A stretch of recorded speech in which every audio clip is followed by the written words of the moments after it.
There is a wider problem of his living in the very large, prominent house in Windsor. My colleague Rebecca explained it well last week. I do think there is more they can do because, of course, this process started under Queen Elizabeth, as we know, when she eventually, reluctantly, but she did so, stripped Andrew of his HRH status and his public duties, and effectively he was a pariah publicly anyway. It would have been impossible for him to conduct royal duties on behalf of the family.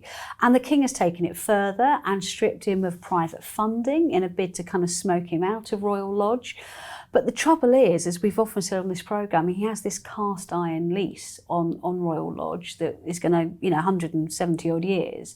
And as long as he can afford the rent, which he says he can, they can't legally kick him out. The King could potentially end up in a court battle with his own brother.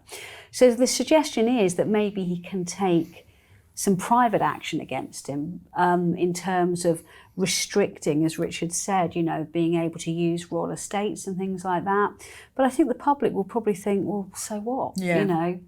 Rich, wealthy man's not allowed to shoot pheasants out of the sky anymore. I mean, what does that have to do with the real world? When discussing the house, the other thing to consider is what will happen to his ex-wife, Sarah Ferguson.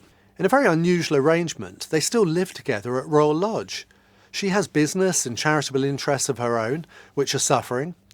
Could she make a clean break from her ex-husband? And what of his daughters, Princesses Beatrice and Eugenie? They seem the ones caught up in the crossfire of this. Their titles and line in the order of succession would be under threat from their father's removal.